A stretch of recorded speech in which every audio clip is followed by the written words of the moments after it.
And once you learn how to do that, then you can bring in all the stakeholders and you can get into programs that'll help you and train you on how to build it. But that first step is you have to design a business model that is desirable. When I initially moved back to Pensacola, I had a meeting with Lloyd. Lloyd invited me for breakfast and I was telling him, man, I still have an idea for the entertainment industry. This is what I wanted to do. He was like, all right, I got Startup on the Blocks. So I need you to start coming to Startup on the Blocks and get a little more information on how to work through the tech ecosystem and take your idea and we'll get you where you need to go. My company is called The Know, is an app that is streamlining business for the entertainment industry. Yeah, so if you're a musician, what you would do is pretty much jump on the platform, you'll create a profile, but the way we created the profile is pretty much a cleaner way. So now if they want more information about you, you'll connect your social media platforms, your streaming platforms, and that way they can go directly to it. What we also have included is your calendar. So pretty much you can set your days, you can set your price for your days and automate your booking. So initially talking to Lloyd, my idea was all here, it was there, it was over here, it was over there. It was like, all right, Quinn, I get it. You got a lot that you want to do, but we need you to bring it in just a little bit and then work on your pitch, your story, and how you're going to bring it full circle to get people to understand what you're trying to create. Most of the programs here wasn't inclusive, and so we said we'll focus on helping founders of color. We also start at the beginning of the thing, at the idea stage, whereas a lot of the programs you see here locally, they start after you're up, and that's not very efficient unless if you don't have a lot of money, you can't recover from your mistakes. And the lean startup system, it actually helps you make mistakes faster before you spend a lot of money. You don't actually start building anything until you got customer buy-in. There was a need for small businesses to bring brand awareness to their business. I see there's a lot of makers and bakers that they're making all of these goodies and these products, but they can't market it, they can't sell it at the same time, and there needs to be kind of like that middleman, that middle person to help bring economic growth to some of the small businesses in Pensacola. So Taste of Pensacola, I came up with that idea during the pandemic when I saw things at that time that Amazon couldn't fulfill. They didn't even have those products, but the local people in the community, they did. And so there was a ton of people coming out saying, hey, I make masks. I'm like, wow, this is amazing. All the local people here that are just as talented that can actually make those products. And so I wanted to kind of showcase who they were. So with Taste of Pensacola, our income streams, we have several of them. We have the corporate America, we do corporate gifting, just regular consumers, different Pensacola natives that don't live here that want to purchase our boxes, like a taste of weddings, distribution. So we also do bulk sales. So for a private airline, if they want some local snacks and goodies on their passenger flights, they will come to Taste of Pensacola and we will source their vendors here locally. And we'll give a small business owner an opportunity to have reoccurring monthly sales. I've always had a really big vision for Taste of Pensacola. I knew that it could go beyond just local. I know that maybe other communities could possibly use the same platform that I'm trying to build. And I always have these big visions, but I never know how to even get there. Where do I start? I know it's more than, there's a lot of technical things behind it. I know there's a lot of research, but that connection, I never had it until, thankfully, I met and was introduced to Startups on the Blocks and was able to just learn more about how to grow it in terms of data. Things I just never thought about, framework, words like traction. There's a lot of things that I just did not know about and language that I need to know in order to get funding for my business. There's just a lot that I didn't know. I would go to the stores and look online. They didn't have a wide variety of natural hair products about 8 years ago. And the ones that they did have, the ingredients, it would say that they were all natural. And when I would research the ingredients, a lot of the ingredients were not natural. I make everything, my shampoo, conditioner, I have an oil that I make, and I have 2 different separate butters. Like I had some people who were completely bald and grew their hair. It's about giving women their confidence back in their hair. I have this salon and then I have a second salon, and I have my products in about 5 beauty supply stores. So I need a manufacturer to keep up with the demand at this point. Startup on the Blocks has helped my business grow. Send me to different people. I'm able to do different pitch competitions to apply for grants in the community for small businesses. Lloyd's a really good person to connect with. He has a lot of resources here in the community that can help small businesses grow. If you have a product out there and you're trying to go big time, he's the person that you would want to meet with. So it's really important to have some type of support because 9 times out of 10, most founders start out on their own. And to have somebody that has an idea of how the ecosystem works and is able to tap into other resources and bring back to the community, and that pretty much has encountered some of the roadblocks or going through the same roadblocks that we're currently going through and understands where you're at, your culture and how you respond to things, is a big help because you don't really have too many people that have access to what we have access to here in the community. And a lot of people believe that you have to leave and go to bigger cities to do the things that we're doing here. But I mean, it's one thing to have exposure, but you have to actually know it's here in the community in order to take advantage of the resources. So I get approached and I talk to friends all the time that wants to either start an idea or hear that I'm actually doing the app and wants to know more information about how are you doing it or what's the process, what's the path. I'm like, man, we have somebody here, Startup on the Blocks, Lloyd Richard. And Lloyd is here, he's a great resource to the community and to founders that's trying to learn the ecosystem. So join Startup on the Blocks. Happy Thursday, everybody. Welcome to Startup on the Blocks, where we're doing this founder best practices. Startup founder best practices. Hey, Christian, how are you? I'm doing good. How you doing today? Great. Glad to have you here to kind of share your journey. We're going to get started with kind of thanking sponsors for all the support that they've been helping us out with. And it's a wonderful thing to have people helping you trying to do what you're trying to do. Yes. Yeah. So we try to help founders, especially Black founders, and we try to help them learn all the best practices for building a startup. If you got an idea and you want to turn it into reality, we kind of help you learn the best practices for doing that. So with all these sponsors and partners, they really support us and with the training platforms and all the programs that we do to support them.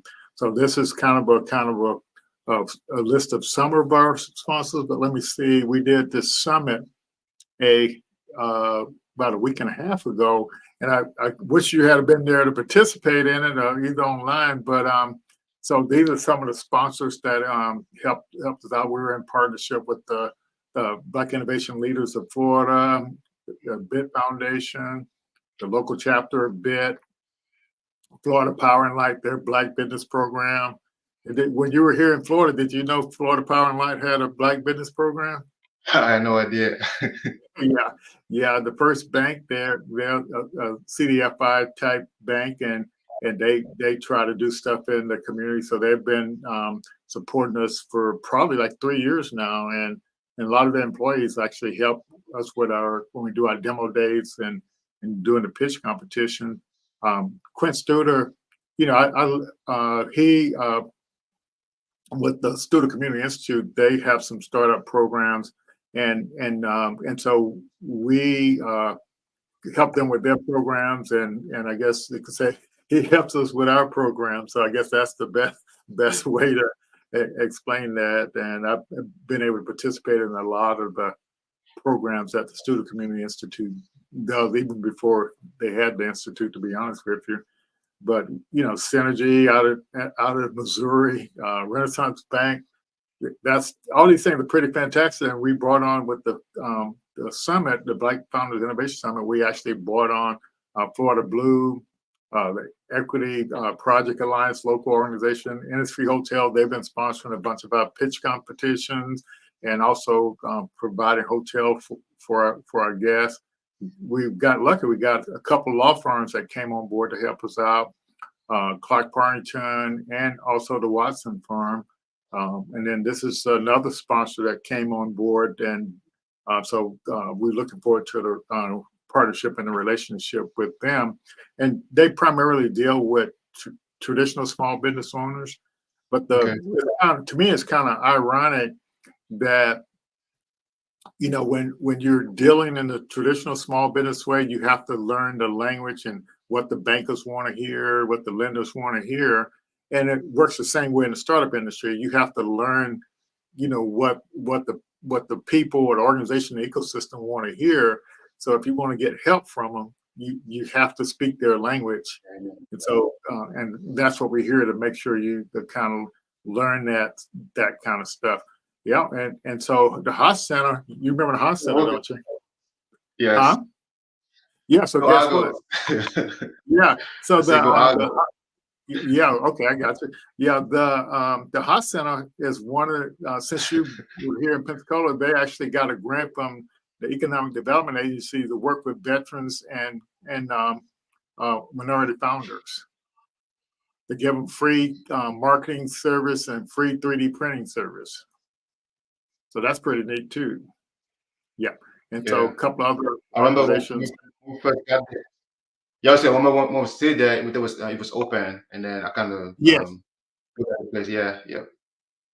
Gotcha. Yeah. So but that's one way we're kind of working with the university.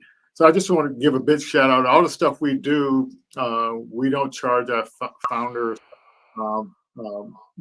anything for our services, but it's through these sponsors how we can kind of offer the free training, the free coaching, and things like the summit that we did last couple weeks ago as well.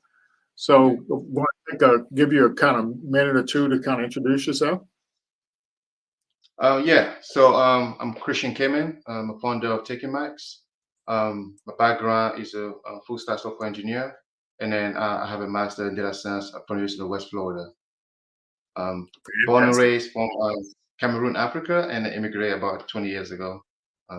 Yeah. Okay, about 20 years ago. So I got Yeah.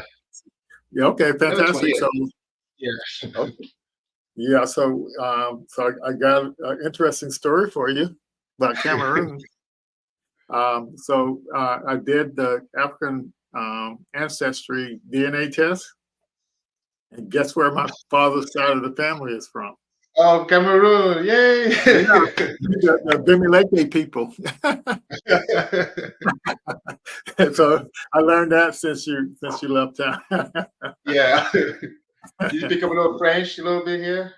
No. But I got my daughter sponsored me a 2-week trip over there, and so I got a Nice. chance to meet a lot of the folks. So it was Pretty cool. mind Yeah. blowing. Yeah. So we might be distant relatives and don't know it. Yep. Yeah. My So that's word. kind of cute. Yeah. But one of the things that and I think this, you work with founders, or you actually build software applications for founders, right? Yes. Yep. So that's Yeah, what we do. yeah. And so um, but founders, there are phases that the founders go through, and this one look at the phases that the founders go through. And so when you're a startup founder, all that means is you have an idea, and you're working on a scalable business model for that idea, and you pitch your business model to get Hmm. from the idea step to the next step to the next step, and on through this whole process. And in my journey, what I learned was if you're at the idea stage, there were organizations out there that can help you. If you're at this concepting stage, there are organizations out there that can help you. And same thing, as you keep on going through these phases, organizations will help you get to the next phase. And even up here to this scale up phase, let's say your startup is making several $1 million a year. There's even nonprofits that'll help you scale to get to 100 million a year. And so, but if you were doing a traditional business, you normally don't get help until after you actually have your help is typically loans or whatever, but you don't get help until after you're up and running here around between 1 and 2. Yeah. But what we want people to know is that if you are trying to solve a problem, that you can start getting help at these early idea stages. And so, have you actually noticed? What have you noticed in your journey about the getting help as you journey through these phases? The sooner the better. That's one word first. All right. Yeah. Sooner the better.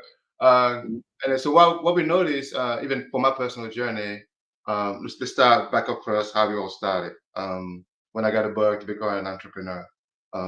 So the born in Cameroon, Africa, immigrated here. Understand, trying to learn the language from scratch and everything else. Fast forward, going to college, picking a different major, psychology, right? As first major. Okay. Play basketball in college and everything else, and then quickly figured out that psychology want to take me a lot of places, and Right. and I try with the content update and everything else. Yeah. So fast forward that, got a bug for love to creating stuff with technology. So I started participating in competition and started building my own stuff on the side. And then I So said, you know say that. what? So I what did want you to open my say? own Did you business. say? Oh, your own business. I thought you said something about competitions. Okay, gotcha. Yeah, I did competition. Yeah, yeah. The Code Fest UWF. So some of my Okay. classmates like Carson and Basil, yeah, we participated in that competition, and then we got first place for that competition. I think we built a news article bias, kind of like trying to figure out if the article was biased or not, using machine learning. That was like way back before LLM and everything else. So that was a pretty cool project. Okay. And then Yeah, yeah. but the main thing I wanted to kind of what I was getting at with that question is so like when what was CodeFest all about? Was it is Oh yeah. Yeah, so CodeFest, for what I remember, it's so long ago. So CodeFest, where teams form it, students form teams, right? And then yeah, they kind of like trying to pitch their ideas. It was entrepreneurship, center for entrepreneurship, IWF, was yeah. So also. like so when you say that's like down in this first -2 -1 area, so you just an idea, right? Yeah, it's an idea at that point because we don't know who's going to be using it, who's going like Yeah, who's it for. So we got an idea in our mind, and then we got to figure yeah, it out. Okay, how yeah. we going to do And so this? like were there any other programs that you participated in? So did you ever Uh, participate? yeah, so 1 million cup is one of them. Okay, so yeah, so 1 million cup could be an idea, or it could be something already up and running. yes, So yep. you could So be yes. over here, or you could be back here. Okay. Yep. Any And other it's, programs that you participated in? there was a thing why by the pitch competition at UWF, which each person have to pitch the idea. So we learn how to write pitch. In Center for Entrepreneurship at UWF, Uh huh. they had those pitch competition there. That was pretty great to understand. And if that's where I learned about the lean model canvas, right? So that was that. Okay. Because I had no idea about lean model canvas when I started until I got interested in UWF, and then that just changed my way of viewing things. And then what accelerated more is when I participated to the Hacking for Defense course at UWF as well, which Okay. encouraged So, me. so what stage was that all about?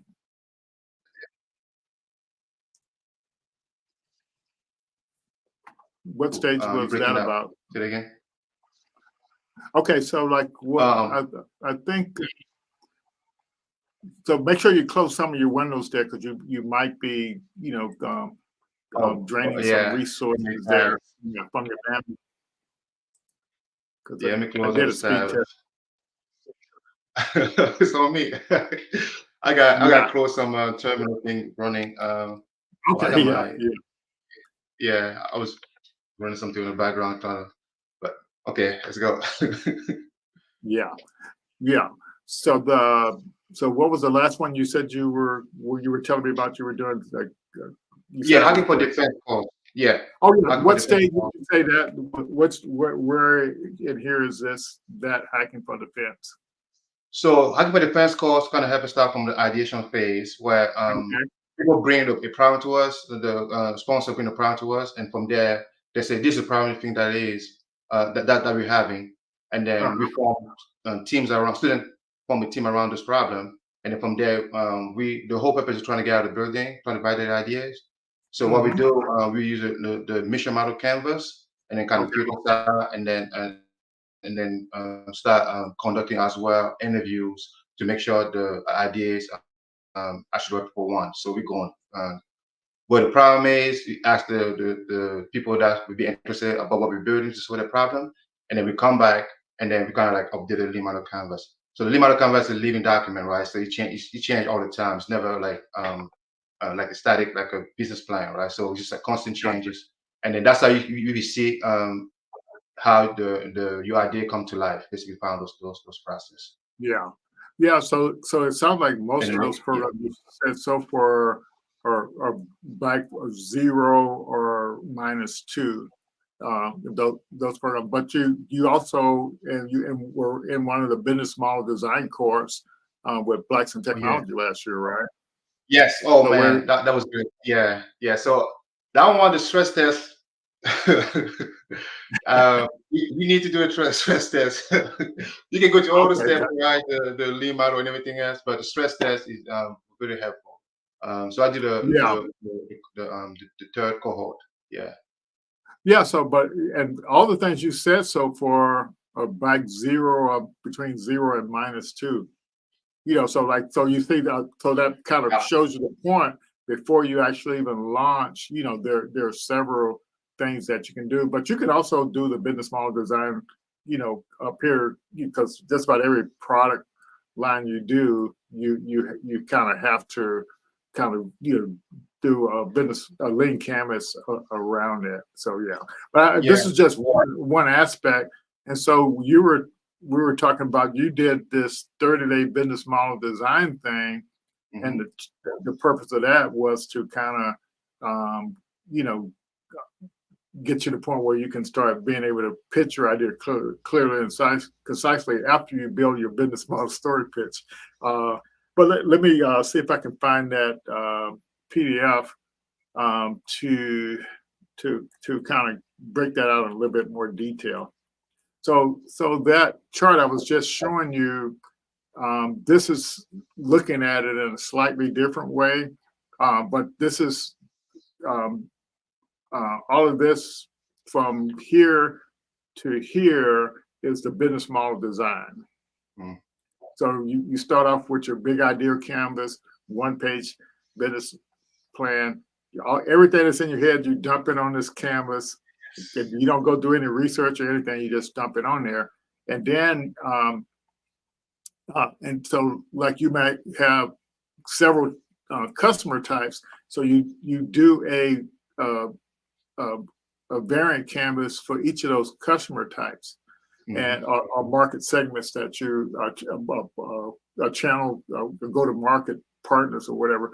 But you break these up, and so like if you're a company and you got a product that you sell to consumers, that's one variant. But if you also got a product that you sell to business, that's another variant. So you do a canvas for each one of them, because when you have a big idea, you can't do everything at once, right? And yeah, not to cut you off. That was one of my issue too, right? Yeah, Trying to like cram everything in one place, like it's gonna work this way, and then no, there's multiple part to it, and then yeah, breaking it down, trying to get focused on a specific pain, and then you can kind of like separate those things. It's yeah. very helpful. Yeah. Yeah, so you were at 1 Million Cups Wednesday, and you were telling the folks about all these segments. Yeah. No, so what the challenge you have is it's like how are you going to do something to all these different customers? And so Hmm. you kind of have to focus on one of the. You can say I'm building something ultimately that's going to do all these customers, but I'm going to start with one of these customers because I can't work on every one of them at once. You Exactly. see Yeah. what I'm saying? Yeah, and then you get these variants, and then you stress test each of these variants for desirability. Mm. And so you take the particular customer segment, the problems that that particular customer segment has and what kind of value you're going to create for them, and you do a why now elevator pitch. And then, yeah, that's what this first stress test is. So you create a elevator pitch, a why now elevator pitch, and for each of these things, if you can't find anybody that likes this one, you leave it behind, and then you go take the other ones that pass the desirability test. That means all desirability means somebody wants it. Man, Yes. I want you to build that, you know. But if they're not interested in it, why are you going to waste time building it? Yep. And then so these 4 here pass the desirability test, and now you want to see if it's viable. And so the way you determine if it's viable, you have to you use your pricing model. So guess what? If you don't decide on a pricing model, you can't determine if it's viable or not. So you that's the stage that I'm working on right now. Yeah. Yeah, So so you have to think about it. So you use the traction roadmap to determine the viability of your thing, but you have to try a price and see if that price is viable. If it's not viable, you try another price, or you figure out how to create more value so you can charge more. And so that's what this is about. It's not so. In other words, you remember when you were in the program, you were trying to do it for all your products at one time. And this is trying to say you should break it out, each one of them, and do it at one time. So this chart is a much better chart to kind of explain it. And so what we've been finding out is a lot of the founders, they want to do something to help Black people, and they don't want to charge them. But they, well, how are you gonna stay in business? You see what I'm saying? So you have to come up with some type of revenue model from somewhere to make sure your thing is actually viable, and that's what this stress test is. So if this particular customer segment with this pricing is not viable, and you can with the tool and the training, you can determine this in less than 5 minutes. And so that's what's here. And then when you want to know if your thing is feasible, you take a look at your competitors, your solution, and your cost. And so that's what this particular thing shows. And so as you can see here, each test is for you use different part of your business model. Okay, now when you validate, when you get through this stress test and you create for one of these, you create the business model story pitch for that, and then you pitch that business model story pitch to actually get co-founders to get to apply for pitch competition, to get partners, on and on, because you pitch your business model, the business model is the product, not your solution. They want to know how you make money with your solution. Yeah. And so that's what when you get to this point here, that's when you reach your first milestone. That's the founder model fit. And then this thing right here, when you get into the 90-day program, you're trying to reach these milestones here: the customer problem fit, the problem solution fit, and then your customer solution fit, and then your product market fit. And so that's the kind of the milestones that you go through when you're doing that. And that's what this chart is actually showing, how you get through those milestones. And what happens is when you're trying to get to this product market fit, most founders run out of money before they get to this product market fit. And so what you want to do is you want to make sure you reach these milestones, and that's the thing that gets you more, increases your chances of getting to that product market fit, where you can start to scale out here. So this, if you notice, this thing is talking about this scale up thing here. That's kind of the same thing that's going on here. So the point being, if you know you got to reach these milestones, at least you know what the next step is, right? right, Christian? Oh, yeah, so I was muted. Yeah, I say, yeah, that the key point is to be aware of those steps. Because personally, and even the customer that comes to my door, which are young founder, entrepreneur, they don't know the steps, right? They're not aware of those Yeah, steps. And usually they come in, they want to build something, it's not validated and everything else. And we start building it and we get stuck. And then we can figure out what it was until we find out, oh, they don't know the steps or the start of life cycle and everything else. So we kind of need to gotcha. kind of guide into that process. Yeah. Gotcha. Okay. Yeah. So this whole chart here is what the lean startup is all about, and so we provide this to anybody who wants to get access to it. But we do cohorts once we get our sponsors to support us, actually doing a cohort for the different founders. And we want all founders, and like for me, our goal this year is to get 1,000 bike founders to get through this business model design thing, and get that going. So the last milestone thing that it's not a milestone, it's a life cycle chart. It's kind of mirrored. So like you see, this one is it's more like the phases, right, like you see here. And so, but this particular view of the startup life cycle is based on the startup science. And so, so I'm trying to think. So you got to listen to Greg when he kind of explained each one of these phases. Yeah, you have any comments you want to make on what when Greg was talking about that? You're muted again. Or are you? I don't know. Yeah, you're muted. Oh man. Okay. So I did watch that video, and then before I watched that video, I didn't know about the standardization optimization piece of the map. So that's one thing I learned from that Okay. video, and how you break it down about standardization and optimization portion of the life cycle. So that was very, very helpful. Yeah. Yeah. And so and so basically these all three of these charts I'm showing you are very similar, but the point that you were making here is like on this standardization thing. So you're going so you can see here you got your MVP and you're actually going to market.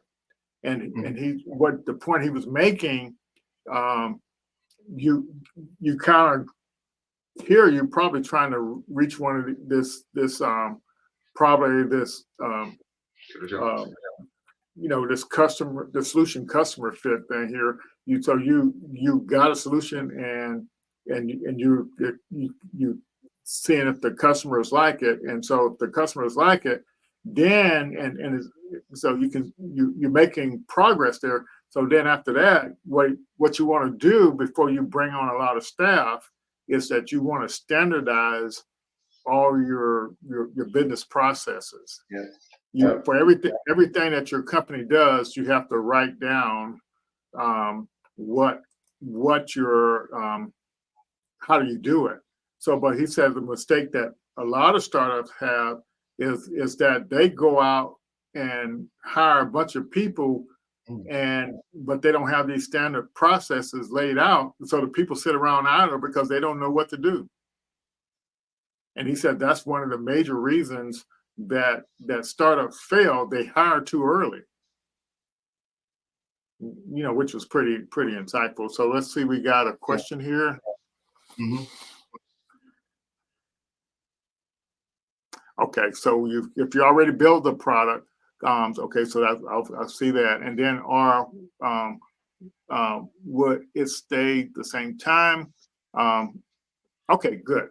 Okay, so the question, this question that we're showing here that Nakari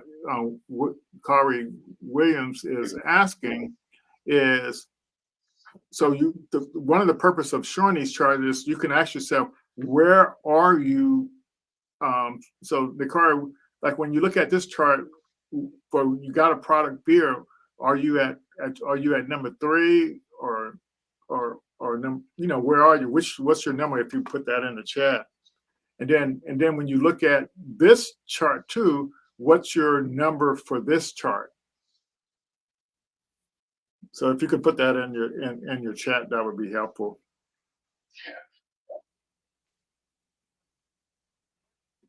Just choose a number for this chart, and so we can kind of see where you are, and choose a number for this chart right here. Yeah.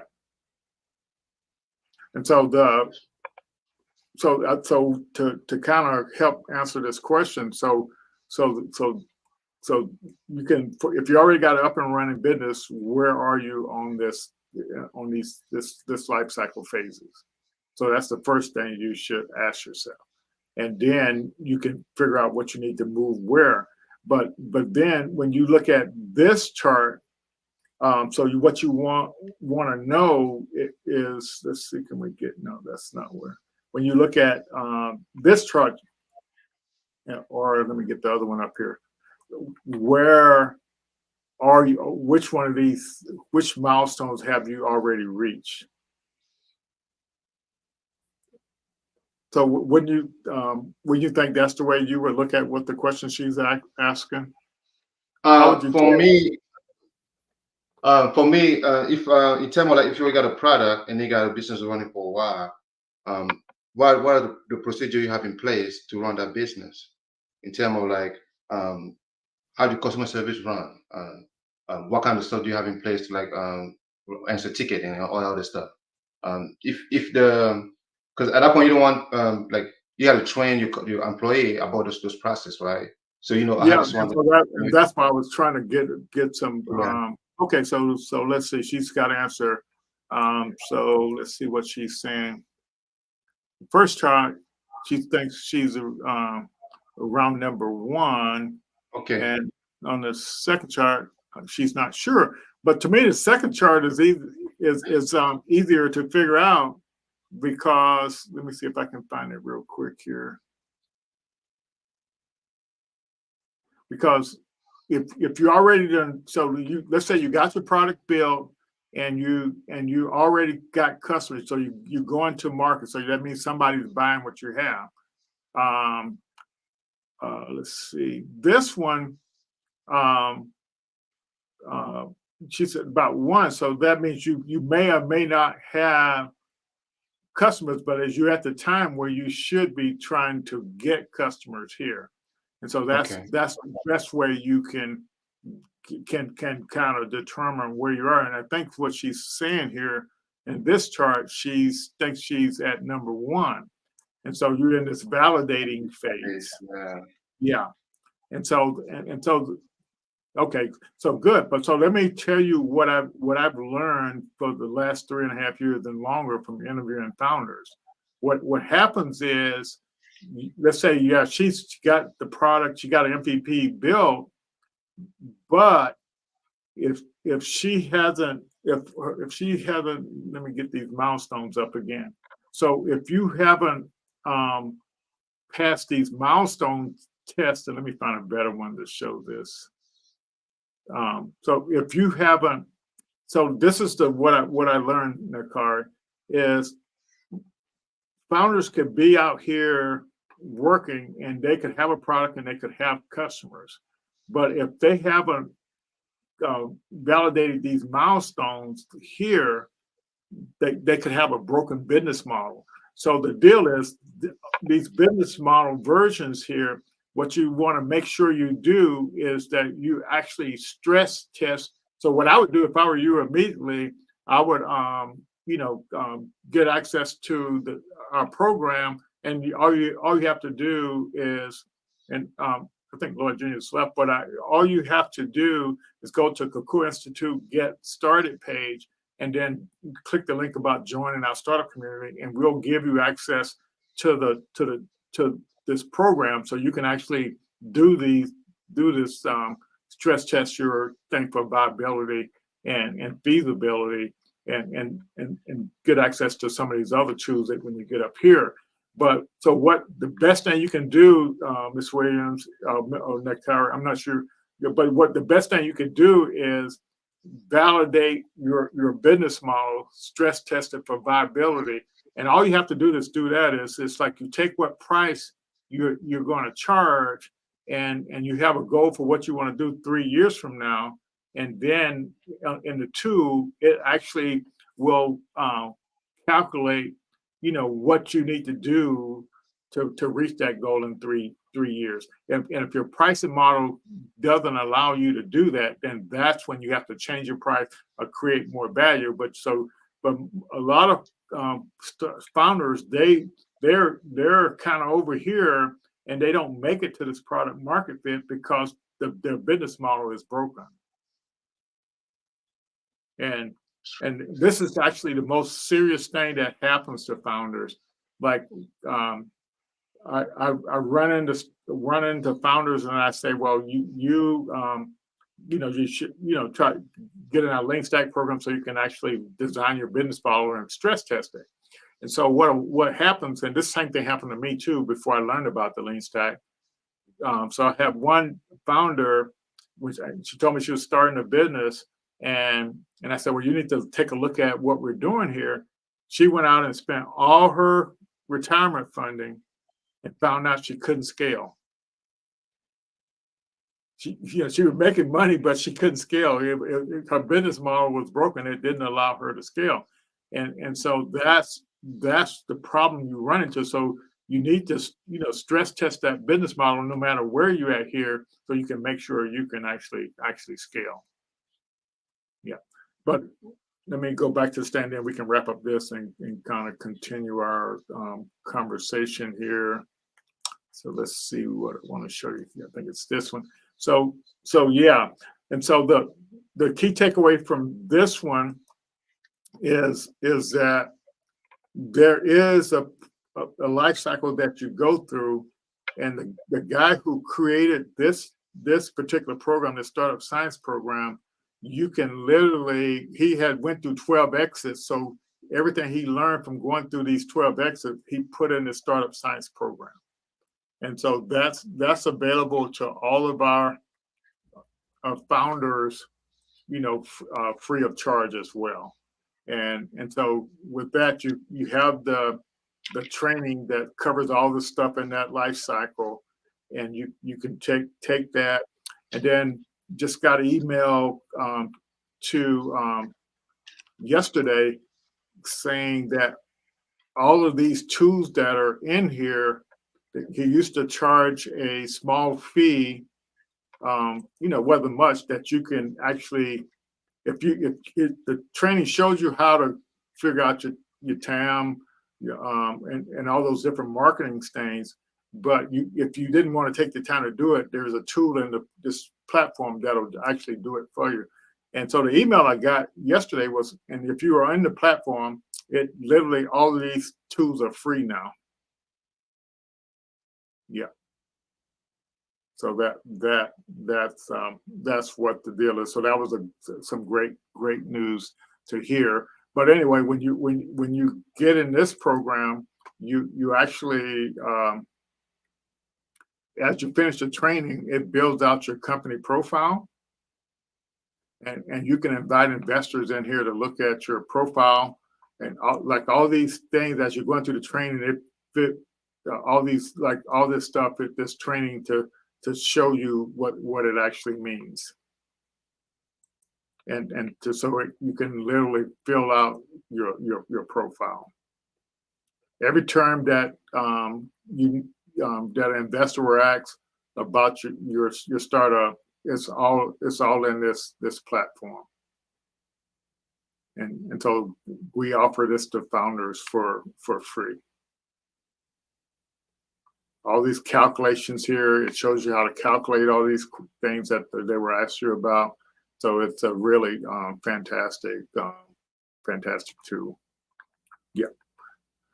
Yeah. So So I kind of, those are kind of some, was a kind of a neat announcement, but I wanted to kind of go through some of that, Christian, um, to kind of help people, understand what services that are available to them once they kind of get connected with us.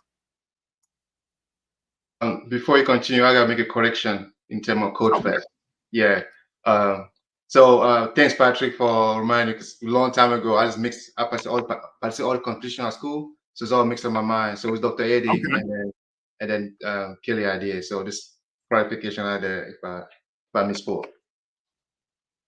No problem. So yeah, yes, that's there's a lot of programs out there, and just becoming aware of them is and there's a lot more we can talk about those programs that you were mentioning, and but I guess you got value out of all of them, right?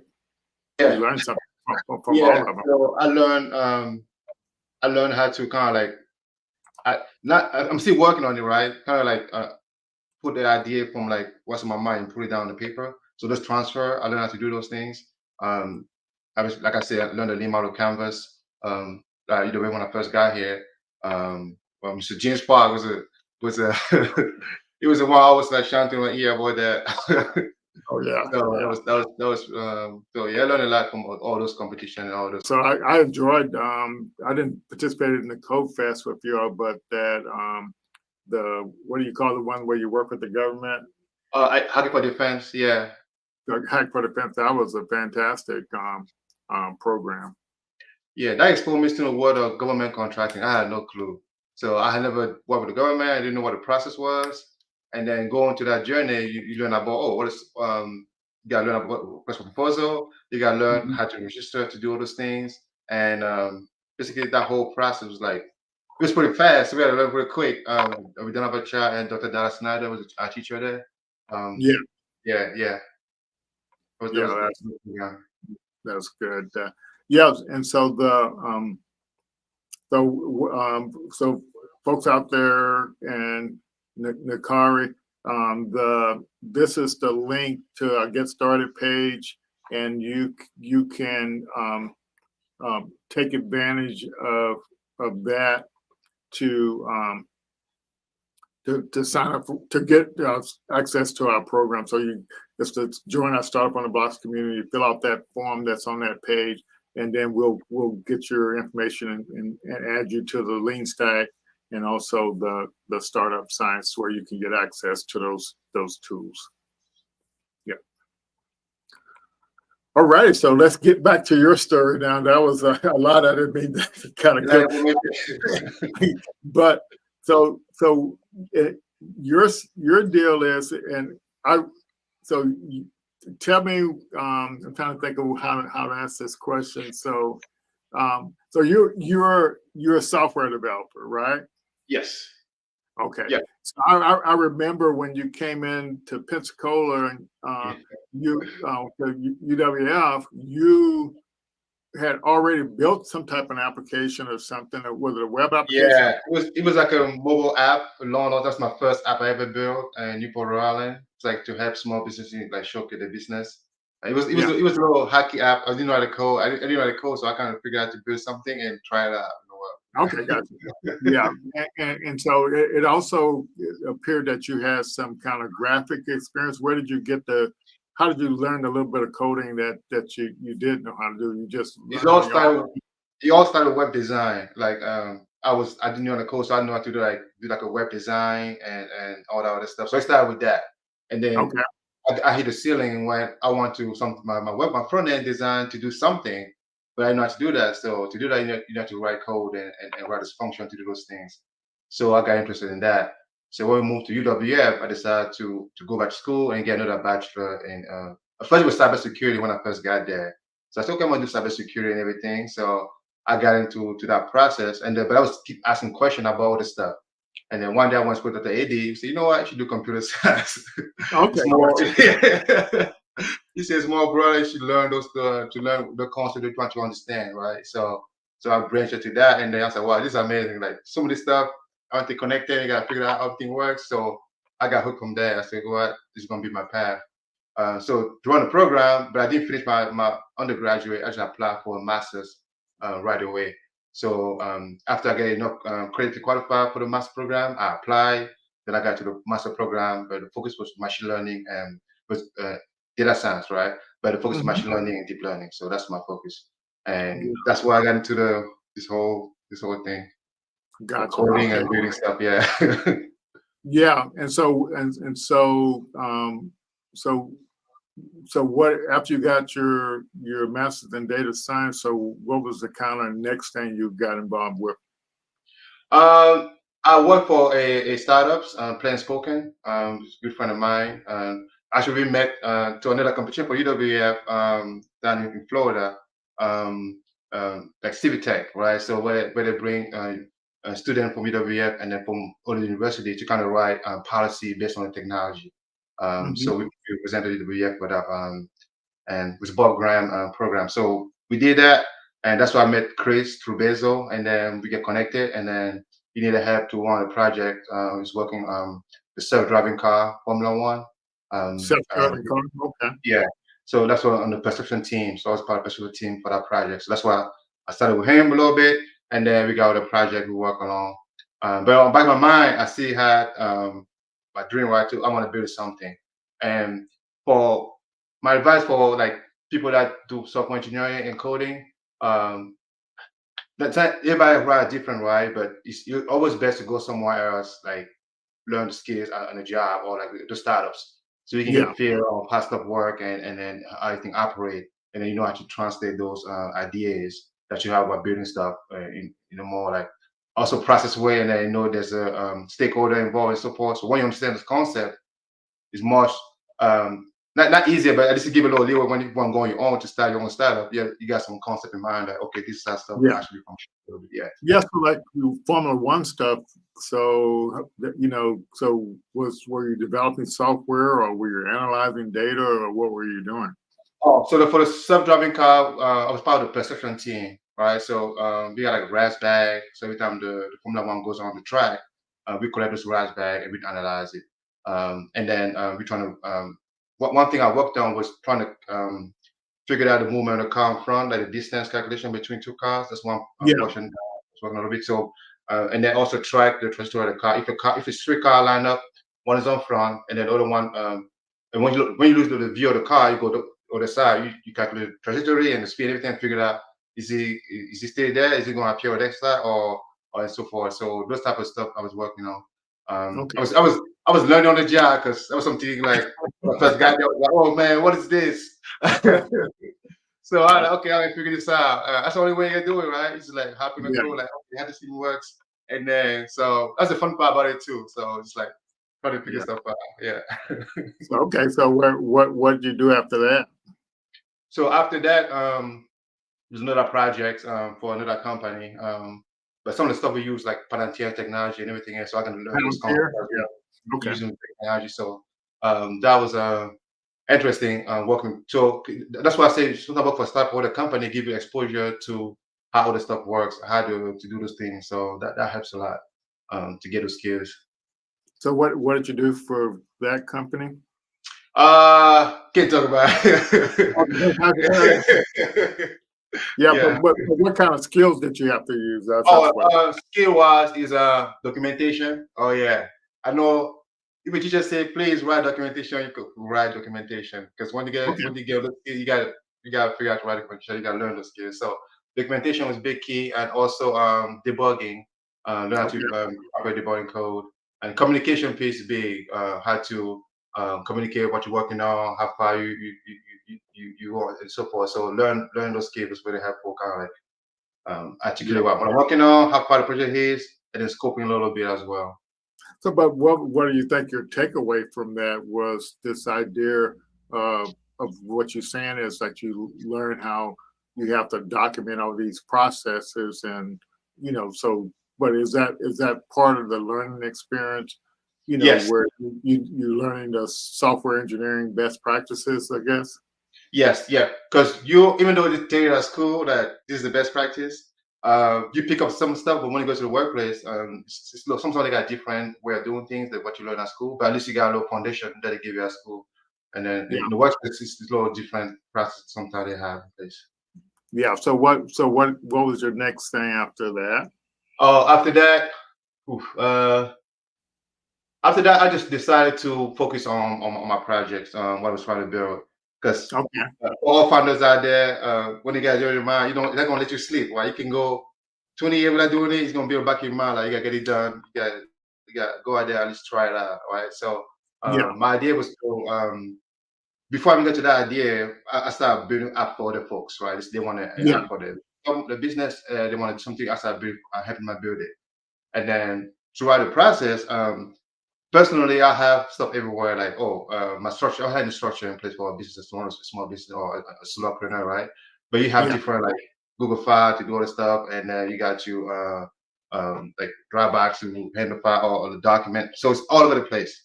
And then when you got a new client, you got to figure it out. Um, I got on board this client. I had Notion here. We got Slack, and we got all this stuff. And sometimes if you got multiple clients one time and trying to run all this multi-system, can get a little challenging. Yeah. So I look online trying to find something that would fit me the way I work, and Yeah. I could find it. So I decided to try to build my own and start that way. So I said, okay, I'm gonna build my own internal system to help me kind of like process my business better. Yeah. And then yeah. So after a while, doing start building that, I also realized that most of the fund that coming to the door, I also had an issue with they had an idea, it's not validated yet, or if they think it's validated, they just they don't understand the concept of like what is the tech stack, like what is the architecture, what does it mean? Because at the end of the day, when I build your product, give it to you, and you go out there and start your business, you should understand how your technology work, and then because you're a tech founder at that point, you should understand your tech stack. So that's Yeah. why I started teaching people coming into the door, like, okay, before we move forward with the project, let's make sure it actually makes sense, right? Because I want you to spend X amount of money to build it, and next thing you know, it doesn't work because you didn't test it, you didn't do the proper procedure in place, like validate the idea all the way to production. So that's why I started teaching people coming in, sit down with them, teach them, okay, here's the front end, that's how it look, here's the back end, this is how stuff works together when they're connected. So when we have a meeting with them, explain those items, they're a little familiar with the concept. They're not gonna say it fully, but understand the analogy I use, kind of like the concept of how the thing connect and everything else. And then I believe that it kind of help them make better decisions as well in terms of like strategic or pivot, how they gonna pivot based on the company and everything else, and based on what the textile entail and so forth. So then I say, you know the platform I built to help me, my process can be useful for everybody else in terms of like collaboration, collaborate with them, with the stakeholder, also explain what's being built, it has been built, what's the process involved with that. And then Yeah. one, the key thing was start with life cycle. That's like when I started the video, I was like, man, they need to know this. So I gotta make sure I added at least something that they can be aware of the process. So when they come to us, say, okay, based on that, what did you do to figure out which life cycle it is? And my goal when actually still being built, right, so kind of like partner with those folks, like yourself and so forth, kind of advise those founders about like based on what you have, you fall in this category. So therefore, let's put some milestone in place to make sure you move to the next step and kind of like help them to that process of building a product. It's not just like I have an idea, I pay the money, I get it built, and then go figure it out from there. Yeah. It's gonna be Yeah. painful down the road if you figure it out. Yeah. So like, so were you working with building stuff for non-technical founders? Is what the deal was? Yes, yeah, non-technical founder, yes. Technical founder is much easier, they understand the process and everything, but for non-technical founder, like mom, like mother with two kids and full job and just try to start a small business on the side, or somebody like it's just like I just idea I want to build and I see how to build it. So those type of folks that don't have a technical background but want to build a tech product. So I kind of Okay. like give them a small piece to understand those things. Yeah. Yeah. So like in the startup world, I don't know what percentage of the founders are non-tech founders, but in my experience, in the programs that I've been through, a high percentage of the founders were non-tech founders, but the whole idea, the founder is the one that discovers the problem that Yeah. needs to be solved, and they understand what the problem is, and now you need to build a tech solution around it. So that's why it's so important to learn that business model stuff, so you can pitch how you make money with your business model, and then that's what allows you to recruit that technical co-founder, et Yes. cetera. Yep. That's right. Yeah. Yeah, so like I run into founders, they go out and spend money working on software, and they still don't have what they want. So like I can give a couple of examples. This one lady, she had, I don't know how much money she spent, but they built something for her. They didn't provide any document, and so she had to get somebody to come and help figure out what was what, and then she literally had to get the code, all the stuff redone before she could launch her product. She finally got it launched, and she's up and running. And I don't know if you met Quinn. His first developer. They went out and built something, and both of these people are non-technical founders, and so they went out and built something, and then so now he's got another team trying to correct what they built. You see what I'm saying? So it sounds like to me, if you can do a platform that actually leads people how to do it right the first time, they can actually save a lot of money and frustration. Yes, yeah, and that's the whole goal, right? That's a North Star, and still work in progress. We're still collecting feedback for some of the tests that we have, building it, which is like we build something, we put them in, they go and test it, they say, oh, we use it for X, Y, and Z, and so forth. So kind of like going to that process right now, collecting user feedback, and make sure we build the right tool for them. Yeah. And so, but I think just like when we showed the phases that a startup goes through, and when you build software, there's phases that you go through in building the software, and then so now it appears that you're overlaying those phases with the startup founder phases. So so the people can see, and so I think there's some value in that. Does anybody have any question about what Christian is building? Yeah, and what I've seen from talking to so many the software development firms, that end up actually building what the people want. They said by the time the people get to them, they literally spent money with 3 different software developers before they finally get to one that knows how to build what they're doing. Yeah, or so, like one of my customers that I have had a different situation where they had the team and the communication wasn't great, and then the scope of the work that was offered for the product wasn't actually the the quality of work required for that price that was paid for that product. So when I revalidated, So that's also one issue. That's Yeah. So like I know about software, but I don't know all the technical details that have to happen. So this is one story. I'm over in Poland. I'm working on a software product. So I got my my partner that's the expert, and he's old-fashioned, with stuff.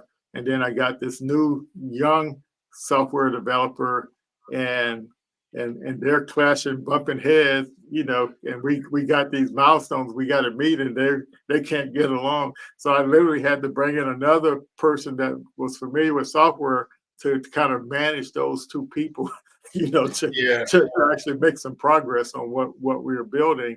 But it's kind of interesting dynamic. So that sounds like what kind of a part of it too. And which brings to mind me one other thing, Christian. So the product that we use was called leantime.io. okay. And it was like project management for startups. You see what I'm saying? But and what's interesting, they have since open sourced that, and so now it's available, and we actually have an instance. So if startup founders want to use it, we can actually give them access to it at no charge. But it was a way. It was based on the lean startup methodology. What was the And name so of it again? leantime.io. Yeah. And it's actually open source now. So that's the other neat thing about it. So it has the lean canvas stuff in it. It has everything, that you need to kind of manage that stuff. And so when we got started, we were offering that to our founders to use, but I'm not sure if any of them are still using it. But we do have an instance of that up in the cloud that in Azure cloud that they can use. Yeah. But it was basically trying to it didn't I kind of use it more just for managing what we were doing, but but it just made me think of there may be some some relationship to that, what you're building, what their approach was there as well. Yeah, so Yeah, I definitely gonna check him out. I never heard of him, so I'm checking him out. yeah. But yeah, so that's that. So kind of my journey as it relates to you trying That's to work good. with these founders and trying What's to. Lloyd? Hello, you back? I'm still here. We can hear you. Um, Let's see. I'll put it in the okay, chat. you back? Okay, good. Okay. Yeah. So sometimes that kind of good, but it records locally, so we still should get all of each other's stuff.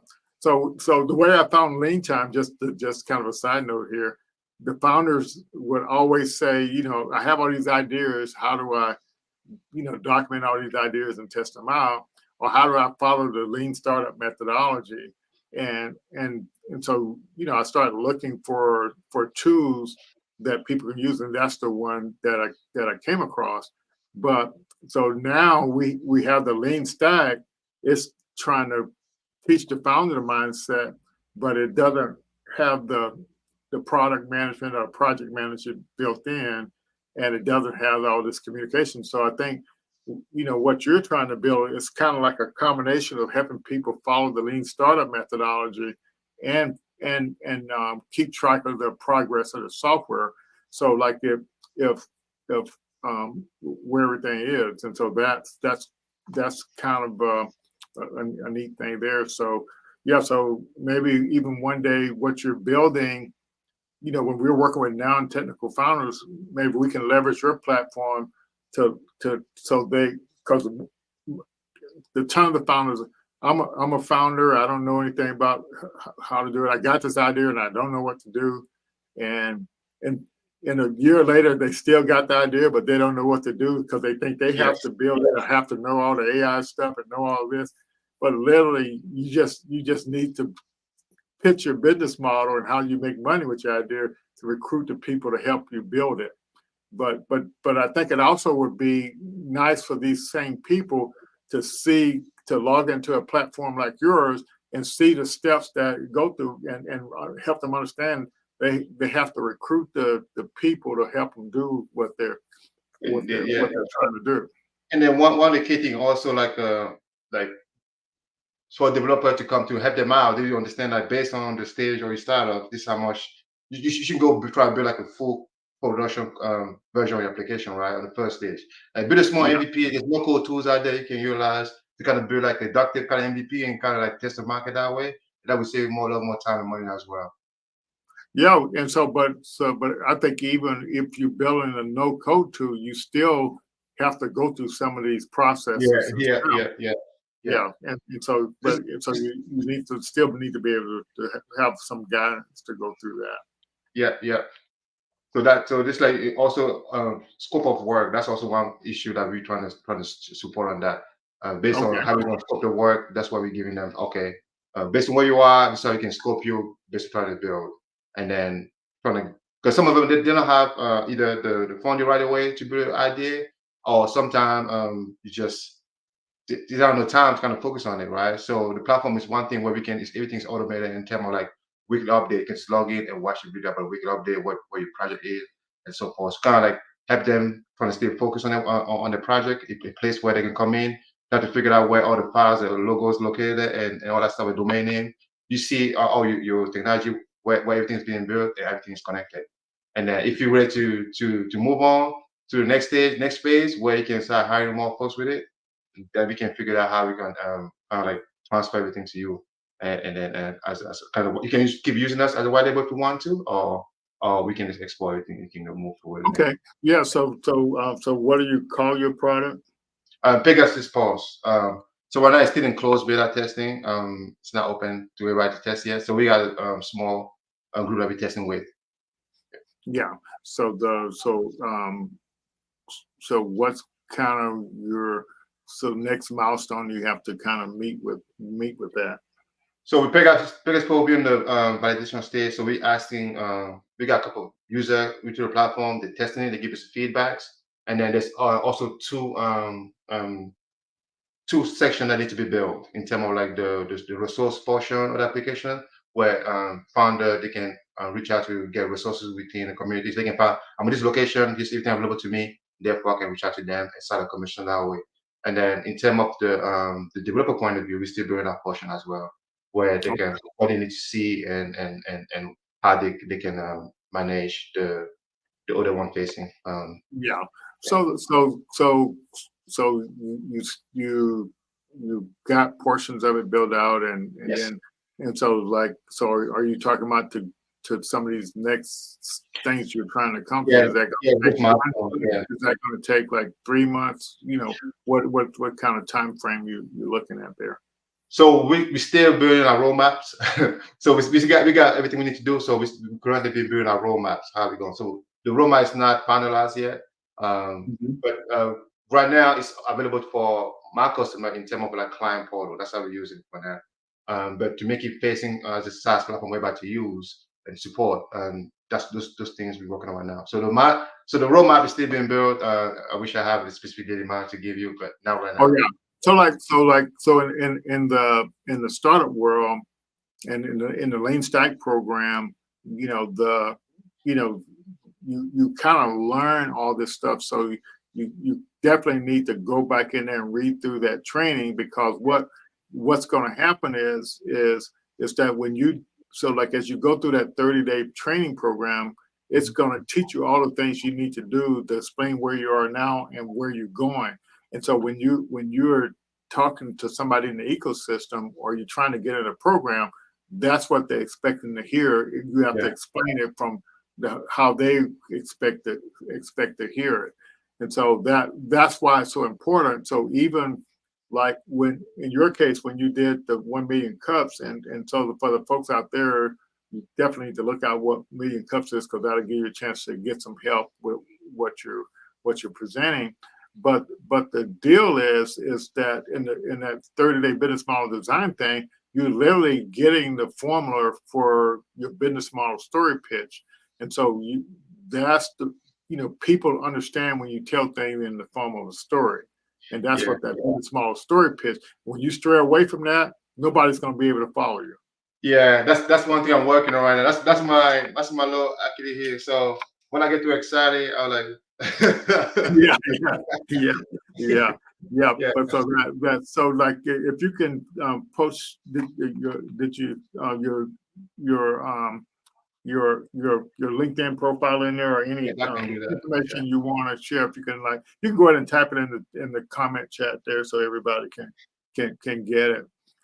So Pat put the thing in there for 1 million cups, and definitely need to look that up, because that's where you can get some kind of help, feedback on your idea, and to get some help to kind of move forward. It's a no stress type situation that you can do. Yeah. Posting my link in there. Okay. Yes. So Mikhail, why don't you tell Christian where are you from, which country and place you're from?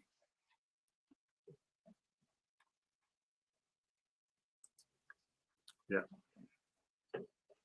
Yeah. So that's why it's so important for founders out there to leverage this information that you're literally getting for free, to kind of help you on your journey.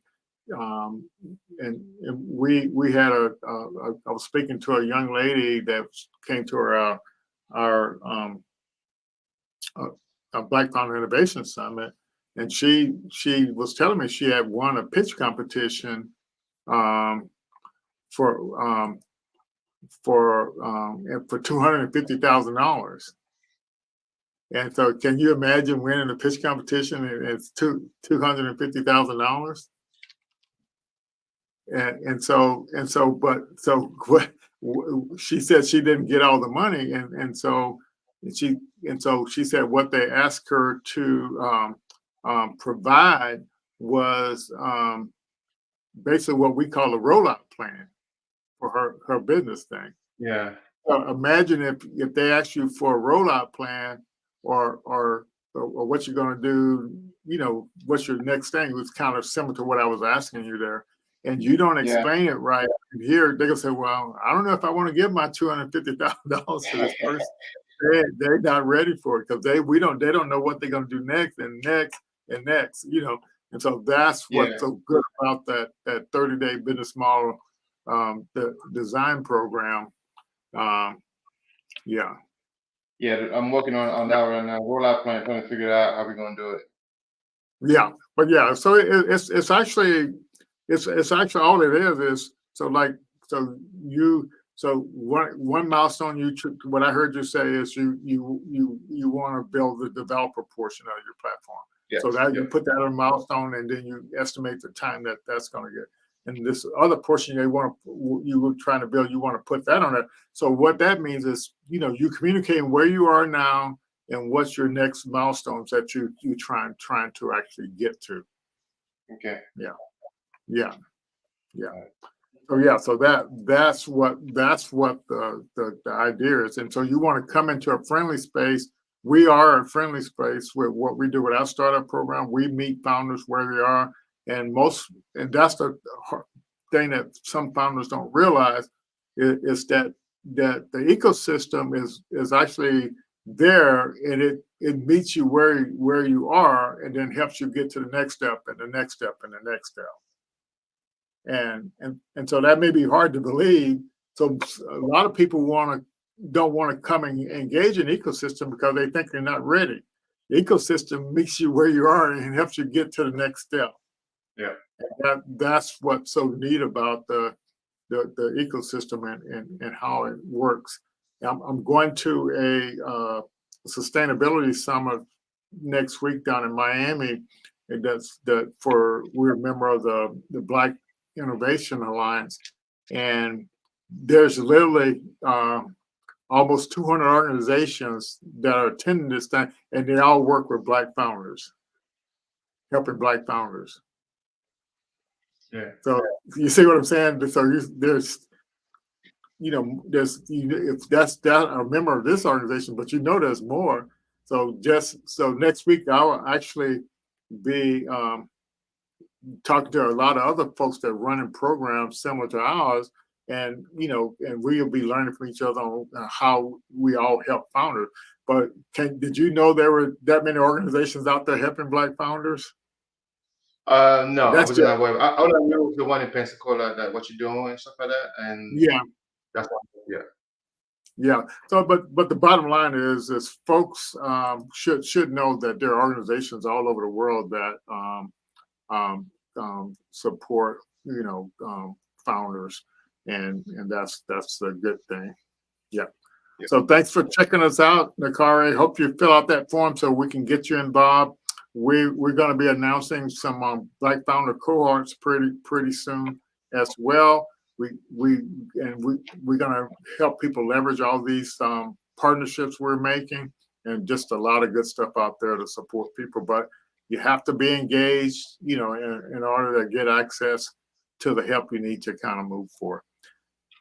All right. Any last message you want to share? one thing, Patrick, I'm gonna fix that button for the request access. Thank you for flagging that. And then the second thing is that it's to be an entrepreneur. It's a long journey, right? There's a lot of Yes. bumps and high hills, low hills. Just it's not for the faint of heart, right? So you just one thing I gotta say, just stay positive as best as you can. Yeah. Yeah. and then So, and then take like tap into the resources available around you and the support and everything else to help you move hopefully move smoothly. All right. Still gonna be hitting walls here and there, but at least it won't be more frequent.